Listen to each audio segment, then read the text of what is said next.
une production Noyau Studio.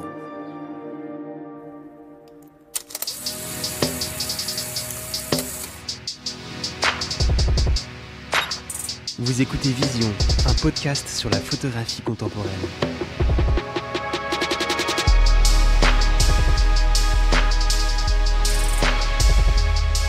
Pour cette 5e saison de Vision, j'ai le plaisir de vous annoncer que nous sommes toujours en partenariat avec MPB, qui est la plus grande plateforme en ligne au monde pour acheter, vendre et échanger du matériel photo et vidéo d'occasion.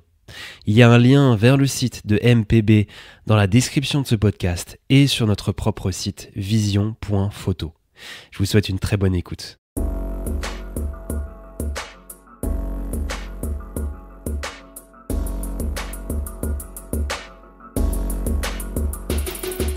Alors la photo que je vais vous présenter, c'est une image faite il y a 6 ou 7 ans. C'est une de mes premières photos de nu. Enfin la première séance que j'ai fait, j'étais très gêné. Et c'est une femme de face qui regarde le spectateur, mais un peu dans la tradition des odalisques, mais avec des couleurs très franches et tout bouge. Donc c'est une vision assez floue, assez un peu tourmentée. Une petite nature morte en premier plan et j'avais fait tout le décor, donc avec des tissus très colorés. C'est pas une image retouchée, les gens pensent parfois que c'est une image retouchée, mais tout est fait en direct. Et voilà, elle est spéciale parce qu'il y a ces couleurs-là qui me sont assez personnelles. Et il y a aussi cette déformation, il y a plusieurs choses dans cette image qui me représentent et qui représentent mon travail.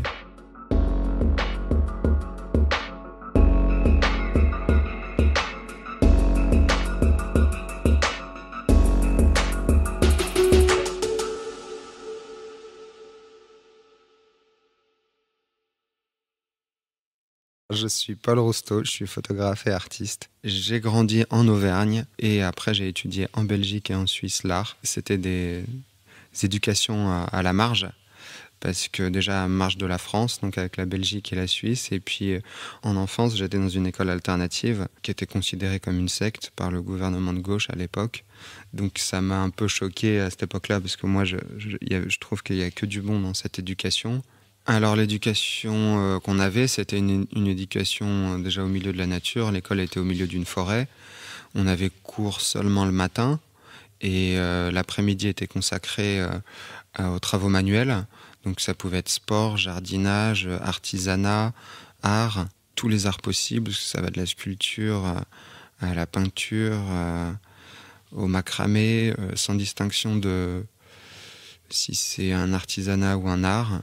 Ou de la danse, et on avait vraiment une sorte de liberté où même nos parents étaient assez alternatifs, je dirais aussi. Donc oui, c'était beaucoup de choses différentes, et puis même le fait d'être pointé du doigt, comme je disais tout à l'heure, en disant qu'on n'avait plus le droit d'être là ou de faire les choses comme le faisaient nos parents ou comme... Donc c'était un peu choquant. Mais du coup, à 14-15 ans, moi j'ai aussi voulu déconstruire cette enfance qui était particulière, surtout en école d'art aussi, où je suis allé en Belgique à Saint-Luc. Et pour moi, c'est une autre marge aussi, je dirais, à Saint-Luc, parce qu'ils avaient une vision de l'art qui était assez... peut-être plus rigolote et plus second degré qu'en France. Par exemple, avec des artistes comme Wim Delvoye ou des gars comme Didier Super. Bref, il y avait toujours beaucoup de second degré. C'est un peu ce que j'ai appris là-bas, ou même avec... c'était l'époque de... C'est arrivé près de chez vous aussi. Voilà, il y avait tout ce second degré qui était très présent. Donc moi aussi, qui m'anime encore... sur justement qu'est-ce qui est une œuvre d'art, ou qu'est-ce qu'on a le droit de faire ou pas. Donc là-bas, ils étaient quand même assez très libres. Donc c'est cette vision-là que j'ai gardée de cette école. Et après, je suis allé en Suisse, où justement, j'ai essayé de garder cette vision un peu punk de la Belgique, et aussi de mon éducation Steiner, tout en gardant mes belles couleurs. Et aussi dans cette école en Suisse, c'était une école très professionnalisante, hyper bien, cette école à Vevey, et je les remercie d'ailleurs pour cette super formation. Mais moi, j'ai essayé de garder cette vision punk, je disais, donc assez... plutôt que de rattraper mon savoir technique qui était assez moindre en photographie, parce que j'étudiais le design et j'ai décidé de sauter en fait l'apprentissage technique, je dirais, de la photographie. Et moi, c'était mon parti pris. Plutôt que de rattraper mon retard techniquement, je me suis dit, je vais bosser les erreurs. Tout ce qui était manuel de la photo ratée. Donc ça aussi, ça c'est une sorte de second degré aussi. C'est Thomas Lélu qui avait fait ça, ce manuel de la photo ratée, où il y avait aussi tous les bouquins de Kessel-Kramer qui m'intéressaient. Donc c'est un curateur qui fait à la base de photos trouvées. Et justement, tu as des sangles qui passent devant, tu as des collections de yeux rouges, ou je sais pas quoi. Donc c'est toutes ces erreurs-là qui m'ont fait chercher dans ce côté-là, un peu dans ma recette de la tarte tatin, pour créer mon truc, en fait. Et je dirais que c'est... Et je cherche encore dans cette piste-là, en fait, avec les flous, avec des choses que je mets sur les objectifs, avec des miroirs déformants. Bref, c'est toutes des choses qui sont là pour altérer la prise de vue, l'appareil photo, et un peu comme un Larsen en musique, d'essayer de pousser l'appareil photo dans ses retranchements. Et moi, j'aime bien dire que je suis un punk romantique, parce que j'ai des couleurs un peu assez... même des sujets assez premier degré, je dirais, les choses que j'aime. Donc romantique, photographie de paysages, de bébés, de fleurs. Donc ce côté assez premier degré. Et puis après, il y a ce côté très expérimental où j'aime bien taper dans l'appareil photo pour qu'ils disent autre chose. Donc ça, c'est le côté punk, je dirais.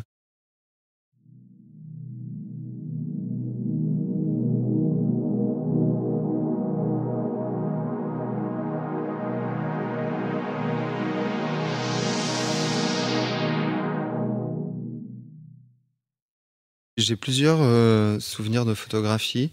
J'en ai deux qui étaient dans la bibliothèque de mes parents, qui m'inspirent encore. Après, il y en a un que j'ai laissé de côté. Effectivement, c'est le dictionnaire des maladies. Et parce que ma mère était infirmière. Et du coup, on allait voir ça comme si c'est le musée des horreurs, en fait. Et des photos prises au flash, de goitres, de choses comme ça. Et ça, c'est des photos un peu comme les photos de Warhol, des photos d'accidents. Enfin, c'est un peu des photos choquantes, en fait. Et ça m'a inspiré. Et d'ailleurs, au départ, quand j'étais en Belgique et ensuite, je faisais beaucoup de photos au flash, un peu trash. Et vision que j'ai essayé de délaisser au fur et à mesure. À 26 ans, j'ai été papa quand je suis arrivé à Paris. Et j'ai essayé de renouer justement avec l'innocence de mon enfance et les couleurs de mon enfance, de l'école Steiner, justement, où on faisait beaucoup de travail sur la couleur, une vision assez onirique, comme mes photos d'aujourd'hui. Et justement, c'était toute une iconographie que j'ai essayé de mettre de côté en école d'art et que j'ai retrouvée et réexplorée en fait quand j'étais parent. L'autre souvenir, c'était Douaneau, les photos de Français de bonheur à la plage, en noir et blanc, donc les premiers congés payés, vraiment une sorte de joie de l'été, d'Éden, de vacances, d'insouciance. Et ça, je l'ai vraiment pris fort aussi dans mon travail. Ça a été mon inspiration première sur mon projet de 5 ans avec Paul Laplage et les peintres, avec la Villa Noailles. Et vraiment cette idée du bonheur, d'un bonheur familial aussi, qui se recoupe avec mon travail aussi. Quelque chose qui nous pousse vers le haut et vers le bonheur. Donc il y a ces deux dans la création. Moi, j'ai décidé de montrer peut-être un peu plus les choses qui me font du bien. Mais là, je recommence à penser peut-être pas aux photos de maladie, mais voilà, à des choses qui pourraient être un peu plus psychologiques ou gênantes. Mais voilà, ça chemine.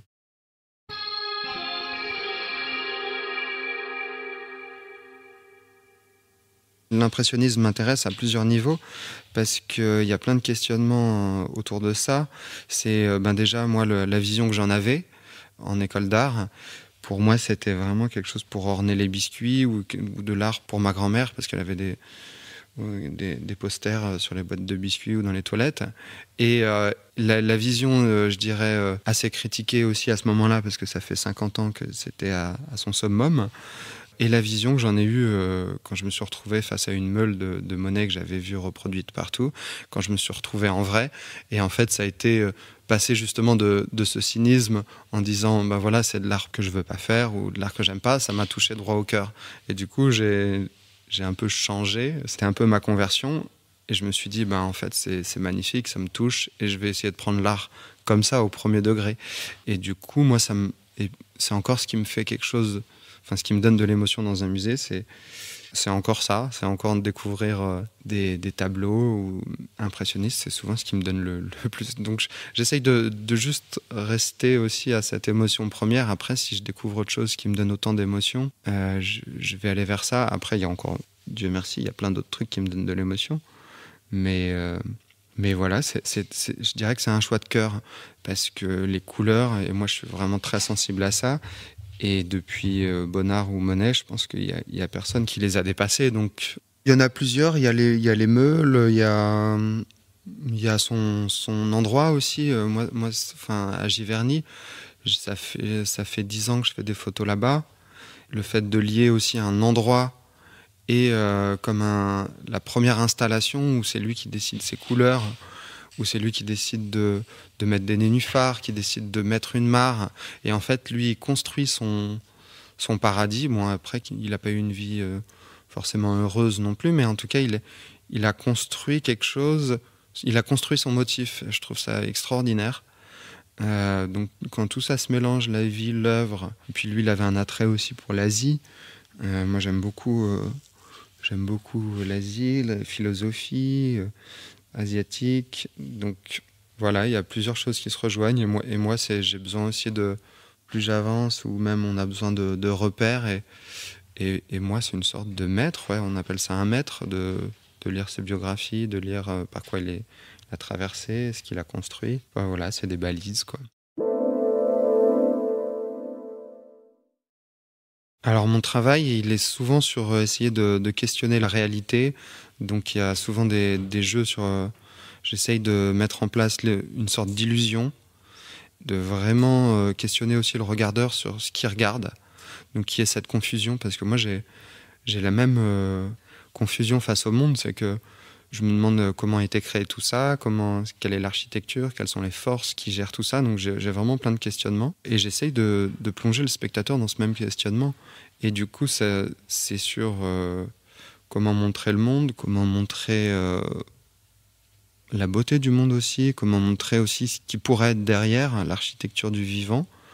Mais tout ça, c'est des grandes questions où j'ai vraiment pas les réponses. Donc je fais beaucoup de tentatives de réponse, je teste beaucoup, je provoque, je dirais, le hasard pour que le hasard me dise des choses que je n'avais pas prévues, en fait, et qu'il essaye de me montrer aussi le monde, de me surprendre, en fait, parce que le but d'un appareil photo, c'est de montrer pour moi, il montre la réalité telle qu'elle est.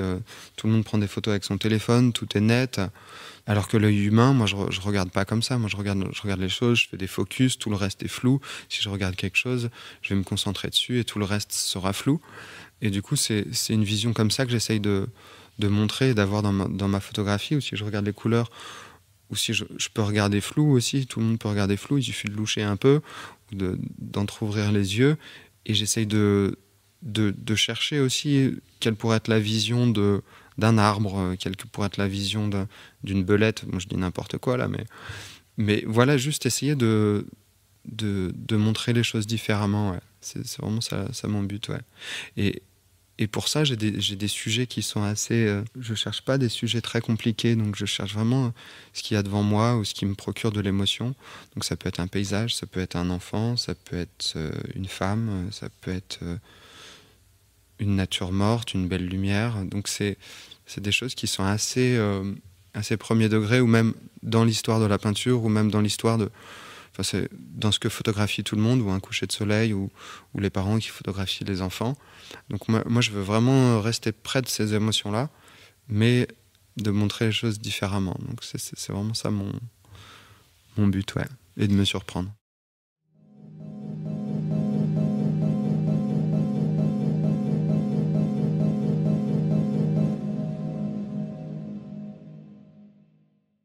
souvent, effectivement, c'est comme la recette qu'on n'avait pas prévue. C'est des rencontres et c'est des...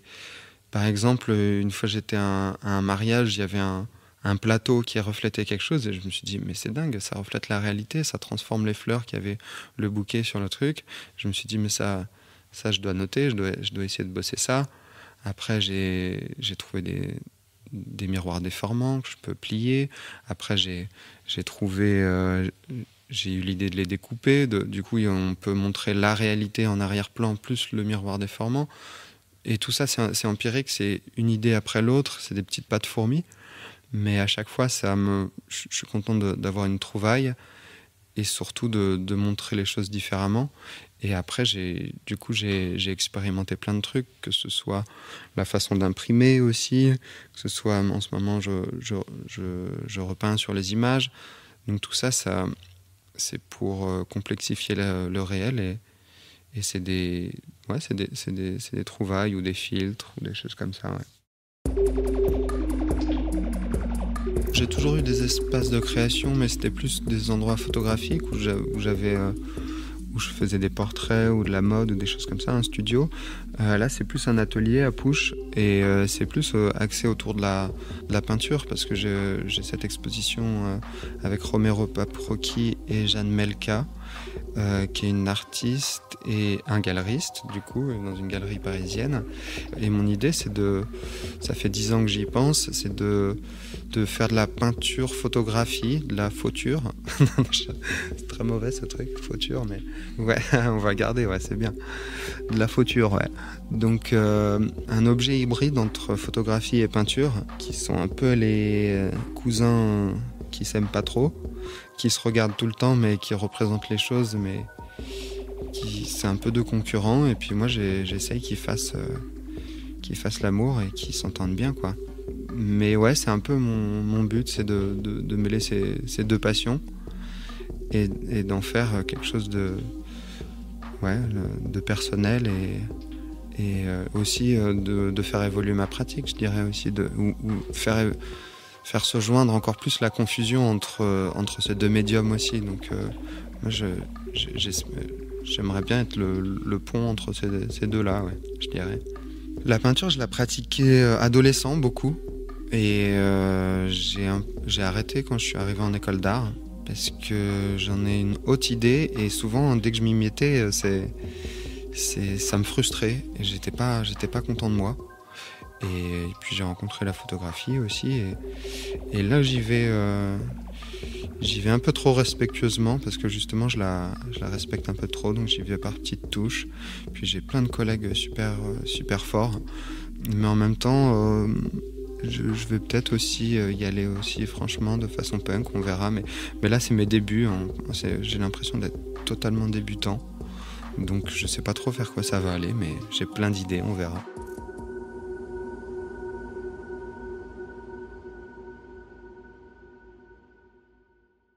Alors pour moi, le nu, c'est comme un paysage ou un portrait, c'est quelque chose qui... Enfin, déjà, moi, j'aime bien photographier les choses que j'aime voir, qui me donnent de l'émotion. Et un nu ou le désir ou l'amour, c'est vraiment des questions qui nous portent et qui nous intriguent. On y pense le soir, on y pense le matin. Donc voilà, pour moi, ça fait partie de ma vie et j'ai envie de photographier ça. Un corps, c'est quelque chose où ça nous rend pas insensibles, qui travaille sur les choses qui me plaisent. C'est vraiment normal et de photographier ça, ou même je dialogue souvent avec l'histoire de l'art ou l'histoire de la peinture.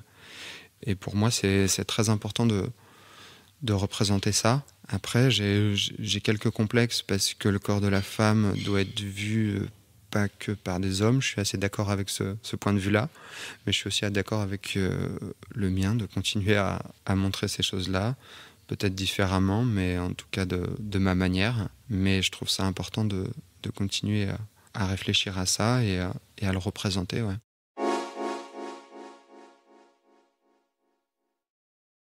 Eden Vision of Joy, du coup, c'est des visions de joie et une vision du paradis, avec comme acteurs, c'est mes enfants et une sorte de vision idéale de l'enfance, où moi j'essaye de dépeindre un paradis où l'homme serait vraiment en cohésion avec la nature, avec le vivant, avec les animaux, L'homme vivrait nu, il ferait toujours beau. Enfin, voilà, c'est vraiment...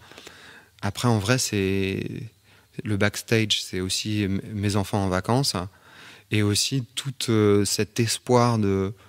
Des fois, la vie familiale, c'est pas tout le temps cette vision de joie, mais c'est aussi cette idée qu'on a des vacances quand on galère à Paris au mois de février ou janvier et que c'est un peu dur dans l'appartement. On pense à cette vision de joie de justement des prochaines vacances. Et c'est ça que j'essaye de montrer avec justement aussi tout un souvenir idéalisé aussi de mon enfance, je dirais, au milieu de la nature. Et cette joie innocente de construire une cabane, de courir, de monter dans un arbre, de liberté aussi, je dirais. Et cette joie aussi d'imaginer ça, ou un peu comme un dessin de Sampé aussi, de l'enfant qui court vers la plage face aux grosses vagues. Enfin voilà, c'est des sortes de visions de joie et d'ailleurs ce projet, je l'ai commencé il y a 12 ans. Et là, j'ai un enfant de 3 ans. Du coup, le projet n'est pas terminé. Parfois, c'est un peu long de cheminer comme ça. C'est vraiment une vision de marathonien. Parce que des fois, j'ai une idée sur comment devrait prendre forme le projet. Après, j'ai une autre idée. Après, je me dis qu'en fait, j'ai encore 10 ans de photographie. Mais pour moi, c'est aussi assez joyeux parce que c'est une façon assez premier degré aussi de photographier ses enfants. Et voilà, donc c'est un projet en cours.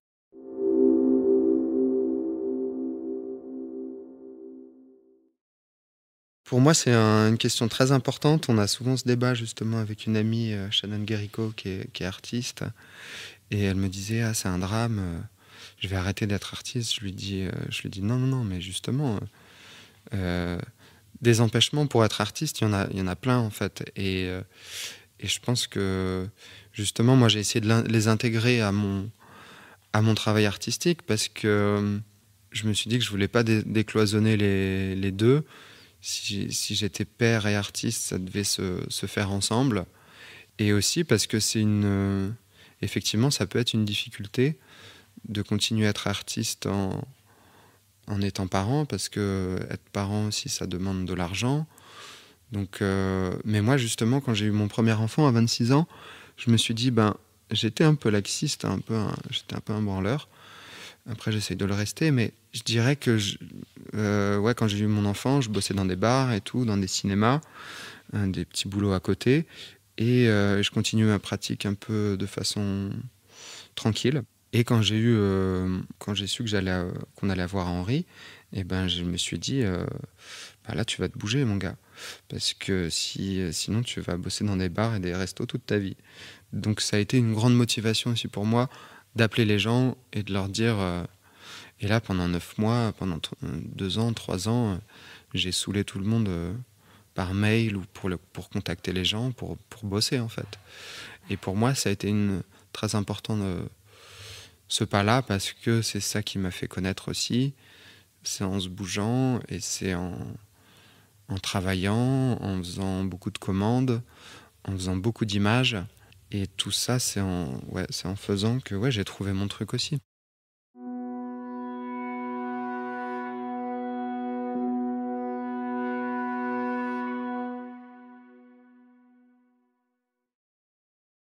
Pour moi, la retouche, en fait, effectivement, mes photos sont toutes faites à la prise de vue. Donc, il y a soit peu de retouches, soit beaucoup de retouches. Soit j'y vais comme un boucher, en fait. Je peux vraiment déformer les choses.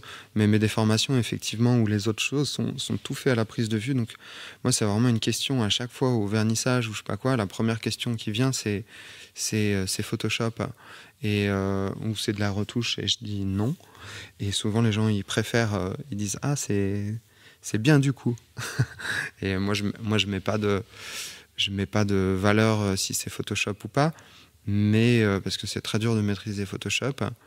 Et pour moi, je fais de l'art visuel, donc ça peut être Photoshop, ça peut être l'IA, ça peut être de la peinture, ça peut être de la photographie, ça peut être je sais pas quoi, mais en tout cas, pour moi, c'est vraiment l'important, c'est ce qu'on a devant les yeux, c'est le résultat. Mais effectivement, c'est souvent fait à la prise de vue, toutes mes modifications. Et après, par exemple, l'argentique, moi j'aime beaucoup. le rendu et tout, mais je sais que c'est pas forcément adapté à ma pratique, parce que même si je sais qu'on peut beaucoup expérimenter avec l'argentique, mais moi j'ai commencé à expérimenter avec le numérique, et en fait sur un sujet par exemple, si j'ai une photo de paysage, un paysage qui me parle, où je sais que j'ai quelque chose, je vais vraiment faire 200 images, 300 images, j'ai une valise de choses avec moi souvent qui pèsent un peu lourd, où j'ai la version un peu plus légère en reportage, mais je vais vraiment essayer de modifier avec beaucoup de choses différentes, je vais les superposer, et du coup il y a une sorte de travail pendant la prise de vue, et s'il y a un mouvement en plus, si je fais des photos de sport ou de danse ou d'un modèle, là ça décuple la prise de vue, ou d'un oiseau, parce que il y a mes effets plus le sujet. La beauté du mouvement, où j'essaye d'avoir le bon angle, où j'essaye d'avoir quelque chose qui me parle, la silhouette, le trait. Donc tout ça, ça fait qu'il y a beaucoup d'images de prise. Et effectivement, la post-production, elle se fait aussi, je dirais, en regardant tout ça, parce que ça met du temps. Et moi, je la choisis, je choisis l'image quand elle me saute aux yeux, quand il y a une sorte d'évidence, quand il y a une sorte de surprise aussi, parce que moi, j'avais prévu le truc, et j'essaie qu'il y ait une surprise, en fait, même sur le truc que j'avais prévu, et ben que ça le dépasse, en fait, que je sois dépassé par ce que je fais, en fait. Avec l'argentique, en fait, moi j'ai peur aussi, à l'époque, enfin voilà, ça peut coûter cher, il y a tout un développement après où je maîtrise pas, et c'est bizarre ce que je dis, ce que je maîtrise pas, parce que j'aime ne pas maîtriser, mais ouais, après c'est un process. Moi je sais que j'ai les images sur l'ordi après, j'aime bien aussi, j'ai pas mal de projets, j'ai des commandes aussi, donc les choses doivent aller vite aussi, donc après j'ai fait de l'argentique, j'en fais encore parfois, mais je sais que c'est quelque chose avec lequel je suis moins à l'aise. Par exemple, je dois prendre un assistant pour changer la bobine. Il y a plein de choses techniques où j'ai pas la patience aussi. Donc, je sais pas, c'est un peu particulier.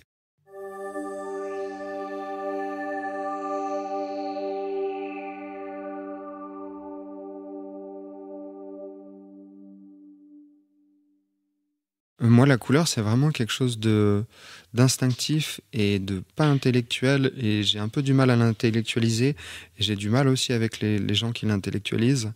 Par exemple, il y a Malevich, ou je sais pas, non, c'est pas Malevich, c'est du spirituel dans l'art, où plein de gens qui analysent les couleurs, et souvent moi ça me tue un peu l'expérience, et même de dire un rouge ça me fait ça, c'est en fait ça change. S'il y a un rouge à côté, et si c'est dans une nature morte, si c'est dans un portrait, enfin tout ça évolue et change, et pour moi c'est vraiment de l'ordre du subtil et du non verbal. Et justement, pour moi, une couleur, ou l'association d'une couleur, elle est juste là, elle donne une émotion. Et pour moi, l'analyser, c'est un peu la tuer, quoi.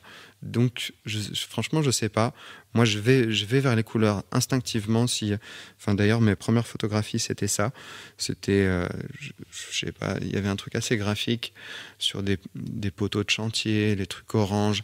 Et je sais pas, j'allais vers ces couleurs-là, ou même des motifs en voyage dans des pays comme l'Inde ou la Thaïlande, ou je sais pas quoi. C'était des choses qui me... Enfin voilà, eux, ils mettent leur mur en couleur, je prenais ça en photo. Et enfin voilà, c'est juste un attrait premier, j'allais vers ça. Et même ça, je l'analyse pas. Et j'ai pas trop envie de l'analyser, parce que je sais pas, c'est une sorte d'instinct, je vais vers ça. Et après, c'est un peu mon truc premier degré. C'est assez facile pour moi de les voir, de les photographier. Mais après, j'essaye de me mettre des challenges, justement, et les montrer autrement, je dirais.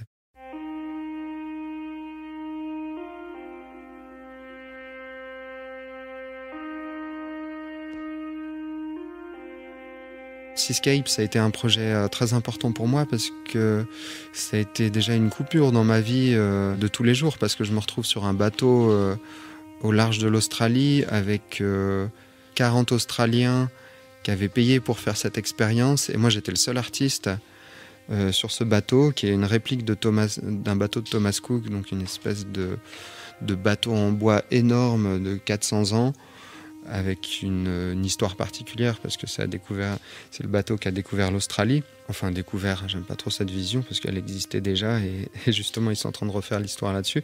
Mais en tout cas on était logés là, on devait faire les quarts, ça veut dire qu'on devait se lever la nuit. On devait dormir dans des hamacs, donc vraiment comme à l'époque, comme des moussaillons de l'époque. Et moi, je devais travailler en plus, enfin travailler ou faire des photos. Et en fait, moi, c'était les photos de paysages, ce qui m'entourait. Donc des photos de mer. Moi, j'aime bien les choses à ces premiers degrés, comme je disais. Donc je suis dans la mer, je fais des photos de mer. Donc c'est pas grand-chose, c'est juste un horizon, de l'eau et de l'air. Et je dois faire plein de choses différentes avec ça. Et pour moi, c'est un peu ma page blanche. Et du coup, j'en ai fait toute une expérimentation, une sorte de colorama de toutes les couleurs que je pouvais trouver dans le réel. Mais justement, j'ai été un peu frustré parce que effectivement, toutes ces couleurs dans un coucher de soleil, elles existent. Mais j'ai essayé d'en rajouter, les miennes aussi, et d'être un peu plus expressionniste aussi. Et c'est aussi avec un sujet simple, juste un horizon. J'ai essayé aussi de tordre l'appareil photo dans tout le plus possible pour essayer de lui faire dire autre chose. Et justement, là, tous mes filtres et tout, et toute cette vision entre l'art numérique,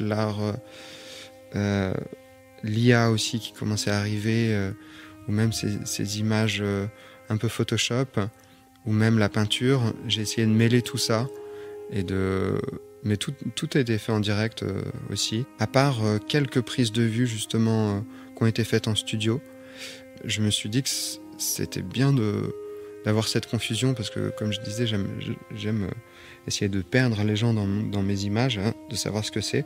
Donc pour moi, c'était important de faire ces vues de studio. Et aussi dans les légendes, bon, c'était un peu une blague, mais j'ai fait comme si c'était les mers du monde, alors que c'était seulement une mer. J'ai passé 10 jours en mer. Mais pour moi, ça pouvait être le tour du monde des couleurs et les tours du monde des mers. Donc je leur ai donné des noms un peu poétiques parce qu'il y a toute cette exploration aussi qui va avec. Je lisais des romans de marins et tout, et ça m'a fasciné. C'est un peu un monde qui s'ouvre. Et là, j'ai un peu découvert ça aussi dans le désert.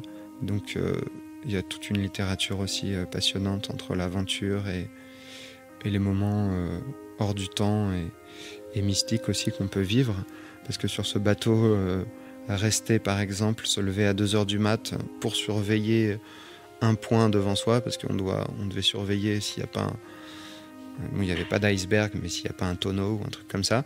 Donc des fois on est de garde de 4h à 6h du matin à regarder la nuit. Et du coup il y a plein de choses qui se passent à ce moment-là, où notre vie qui défile, des idées, des sensations, des connexions avec le paysage. Et j'ai essayé de montrer tout ça dans ce livre, même si c'est...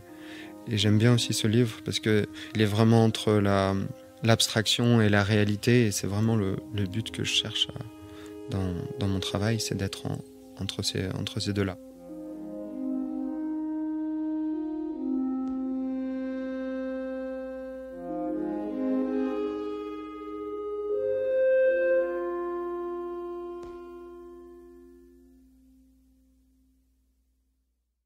La collaboration, il n'y a pas vraiment de modèle, c'est à chaque fois une collaboration. J'écoute les gens, ce qu'ils ont à dire, j'essaye de challenger les idées, j'essaye de les pousser plus loin, j'essaye de me surprendre de moi ce que j'avais prévu dans ma tête. S'ils ont une meilleure idée, je vais les suivre. S'ils ont une que je trouve moins intéressante, je vais les suivre. Après, j'ai fait plusieurs livres et à chaque fois, c'est des modèles différents. C'est parfois un peu compliqué pour un photographe de lâcher le bébé aussi. Faut faire confiance aussi. Il y a plusieurs points de vue aussi. Il y a le graphisme qu'on maîtrise pas forcément, mais j'ai plein d'idées aussi dessus. Donc à chaque fois, c'est une aventure, je dirais, le livre. Et aussi, il y a une sorte de pression aussi qu'on se met peut-être parce que c'est arrêté. Moi, j'aime pas quand les choses sont arrêtées. J'aime bien les choses quand elles sont en mouvement. Et du coup, ça fige un peu la chose. Mais moi, c'est vraiment quelque chose de très important, le livre. J'en ai 5 en préparation. Je cherche encore une maison d'édition, mais justement qui pourrait m'accompagner et comprendre mon délire. Mais pour moi, pour l'instant, je ne suis pas pressé parce que je sais que c'est des sujets aussi que je dois travailler. Plus je fais des images, mieux le projet sera aussi. Donc voilà, j'ai plein de projets en cours autour de l'édition. Et pour moi, c'est vraiment, comme pour pas mal de photographes, c'est vraiment un point final et une belle expérience. Et pour moi, la photographie se regarde en livre. Ça, c'est plus mes goûts personnels, mais je préfère voir un bon livre plus qu'une bonne expo. Mais je préfère la peinture. Il y a plus une expérience physique en exposition. Alors que le livre, pour moi, c'est très lié à la photographie. Ouais. Il y a la séquence, on peut raconter comme une vidéo, on peut raconter une narration. Et ça complète les lacunes de la photo aussi, le livre, je trouve. Avec la narration, mais ça, c'est aussi un temps plus long parce qu'on doit voir l'image d'avant, l'image d'après, on ne doit pas être redondant. C'est vraiment quelque chose d'assez long et qui peut être fastidieux. Et c'est pour ça qu'aussi le travail à plusieurs avec l'éditeur, ça facilite parce qu'il y a un ping-pong, il y a aussi quelqu'un qui part sur une histoire. Après, on peut développer, je dirais. Alors que quand je le travaille tout seul, souvent le livre, quand je fais la maquette sur InDesign, à un moment je bug et aux 3/4 je me dis mais qu'est-ce que je raconte, je sais pas comment finaliser le truc et ouais, c'est souvent ça l'écueil. Ouais.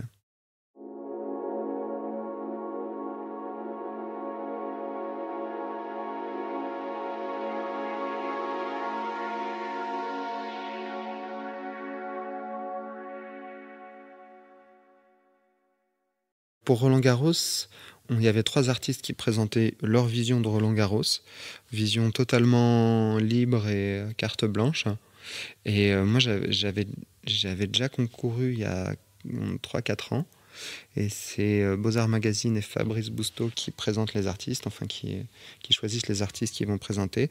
Moi, j'ai eu la chance de gagner cette année grâce à mon affiche faite avec l'IA. Après, j'ai fait plein de propositions différentes, effectivement, qui sont sorties il y a quelques mois. Et quand c'est sorti, ça a fait un petit buzz parce que c'était l'IA, parce que les gens sont tendus avec ce sujet-là. Et moi, j'ai utilisé l'IA parce que, en fait, je ne pouvais pas me rendre. Roland-Garros était terminé. Donc, soit j'aurais shooté dans un stade vide et il n'y avait même plus les terrains et tout. Donc, j'étais devant pas mal de contraintes. Et aussi, j'avais des idées folles. J'avais des idées folles que Roland-Garros contamine Paris et la terre battue contamine Paris. Donc, je voulais des immeubles faits en terre battue avec des lignes blanches ou faire d'une photo vue du ciel de Paris orange. Et pour la production, c'était un peu compliqué de faire ce genre d'image à mettre en place. Donc, je me suis dit que l'IA, c'était le bon moment de tester parce que je me passionnais aussi j'écoutais plein de podcasts ou d'articles sur cette technologie et je me suis dit, allons-y, essayons. Et aussi, je suis dans cette démarche d'art visuel et de ne pas dire est-ce que c'est de la photographie, est-ce que c'est de la peinture, est-ce que c'est de l'IA, est-ce que c'est du Photoshop. Et pour moi, ça faisait totalement partie de faire une nouvelle image. Et du coup, j'ai tenté comme ça. J'ai fait aussi des images en montage Photoshop. J'ai fait des images aussi en prise de vue avec des modèles. J'ai fait des photos de paysages aussi, j'ai fait des photos en studio. Bref, je leur ai fait 13 propositions et celle avec l'IA qui était ma favorite a gagné parce que pour moi, c'était ma favorite parce que justement, elle repoussait un peu ma pratique. Elle avait cette relation avec l'impressionnisme. Il y avait ce clin d'œil avec JO, avec la scène où va se dérouler à la cérémonie. Donc, pour moi, elle cochait pas mal de choses et puis ce soleil en premier plan, quand j'ai généré l'image, déjà elle n'était pas complète mais elle m'a fait une émotion et comme je disais, moi je fonctionne souvent à l'émotion et j'ai généré des images, des milliers d'images en un mois, une sorte de tunnel d'intelligence artificielle parce qu'en fait ce qui est frustrant, c'est qu'on n'a jamais la bonne image et du coup on va plus loin, on génère, on régénère, on repaye pour parce que ça coûte assez cher de régénérer ces images. Et c'est assez fastidieux. Et en vrai, ça m'a pas trop plu de bosser comme ça, parce que j'essayais justement d'oublier l'ordinateur, d'avoir une pratique dans l'atelier, ce que je fais à Pouche aujourd'hui, de peintre. Mais du coup, j'ai un tunnel de mid-journée. Et du coup, j'ai réussi à générer cette image qu'après j'ai dû compléter sur Photoshop, à créer un terrain de tennis, parce que je voulais créer un terrain de tennis sur la scène. Et donc voilà, c'est une œuvre générée par plusieurs médiums, je dirais.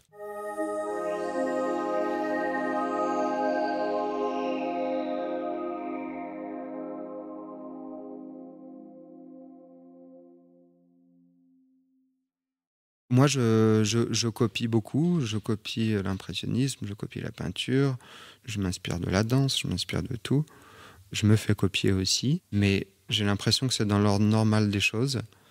Même l'IA copie aussi. Tout le monde copie. J'ai l'impression que quelqu'un fait une avancée.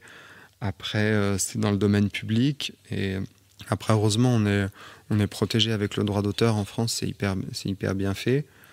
Mais tout ça est une question un peu complexe. Moi, des fois, quand je me fais copier, c'est un peu dur quand je le vois. Mais des fois, je le prends aussi. Ah ben, c'est bien aussi. C'est une sorte de langage commun. Après, moi, j'ai copié aussi. C'est pas moi qui ai inventé les déformations, les flous. Enfin, voilà, j'ai pas inventé grand-chose aussi. Donc, tout ça, c'est une question complexe. Mais il faut s'en amuser aussi. Faut s'en amuser. C'est Picasso qui disait sur la copie, il disait que les bons artistes, bref, j'ai pas la ref, mais en gros, il disait que les bons artistes, ils pillaient, quoi. Mais ouais, pour moi, il faut tout regarder et forcément, ça infuse. Mais d'ailleurs, dans mon dernier livre avec la Villanoye, Paul Laplage et les peintres, j'ai décidé de mettre mes références en petites pastilles, justement parce que quand j'étais sur la plage, j'avais plein d'images d'histoire de l'art ou même des images contemporaines autour de la plage. Et en fait, tout ça, quand on est en reportage, tu vois une scène et tu vois du Rineke Dijkstra et tu dis ah non, j'ai pas le droit de photographier comme ça. Et en fait, toute cette iconographie que j'ai en tête, elle me saute au visage tout le temps et c'est des références, c'est des balises, c'est des interdits. Et tout ça, en fait, j'ai montré tout ça dans mon livre. Pour moi, c'était important parce que de montrer ce dialogue interne aussi du photographe en travail et de montrer toutes ces... Parce qu'on avance, on avance ensemble. Et c'était aussi une sorte d'honnêteté aussi de dire ben j'ai ça en tête quand je vois ce coucher de soleil. Ben moi forcément quand on a des références comme Vallotton, des gens comme Monet, enfin voilà, c'est des choses un peu qui écrasent aussi, mais qui donnent du courage aussi, ça dépend du moment. Donc ouais, je voulais les intégrer à mon travail parce qu'ils font partie de mon travail, ils sont dans ma tête. Donc voilà, ou c'est comme Martine part à la plage, on peut pas. C'est une vision. Enfin, il a tellement photographié la plage et on l'a tellement vu. En fait, c'est quelque chose qui existe et enfin voilà, c'est un peu des monuments. Donc on peut pas ne pas passer à côté. Donc voilà, c'est un peu complexe toutes ces références et tout, mais c'est bien. En tout cas, moi, je fais de l'art visuel, j'aime voir les images et je veux qu'elles m'accompagnent aussi. Elles m'accompagnent.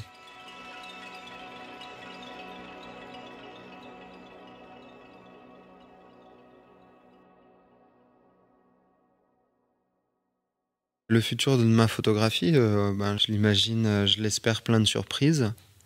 Je l'espère lié aux autres arts quand j'ai envie de découvrir. Je m'intéresse à la danse, je faisais beaucoup de musique, j'ai envie de m'y remettre, à la peinture, à la sculpture, faire des autoportraits. Enfin, j'ai plein d'idées, plein de choses à explorer. J'en ai même un peu trop. Donc des fois, il faut savoir se calmer aussi. On a toute une carrière. Donc voilà, on verra, Inch'Allah, comme ils disent. La photographie, moi, je la vois aussi très passéiste aussi en ce moment, sur les vieux procédés, bon, ça, c'est plus la tendance actuelle, mais aussi une hybridation avec les arts. Mais ça a toujours été ça, la photographie. Donc moi, je vois pas un déclin de la photo à cause de l'IA, parce qu'il y a plein de super photographes argentiques en ce moment. Il y a plein de... moi, je dirais que je fais des photos assez pictorialistes aussi, comme au début de la photographie. Donc tout ça, c'est des va-et-vient avec le passé, avec des hybridations avec l'IA, avec plein de choses. Donc pour moi, il n'y a pas de crise. Il n'y a jamais eu autant de photographies prises tous les jours, mises tous les jours sur les réseaux, avec les téléphones et tout. Donc pour moi, la photographie va hyper bien. Après, les acteurs et tout, ça c'est une autre question. Mais en tout cas, quelle vitalité et quelle pluralité de façon de voir, c'est assez dingue. Merci d'avoir écouté ce podcast. Vous pouvez retrouver tous les épisodes de Vision sur les plateformes de podcast, de Spotify en passant par Deezer, Apple Podcast, et nos actualités sur notre site vision.photo, sur notre Instagram @podcastvision. Si vous avez quelques secondes pour noter et laisser votre avis, ça nous aide aussi beaucoup. À très vite pour parler de photographie.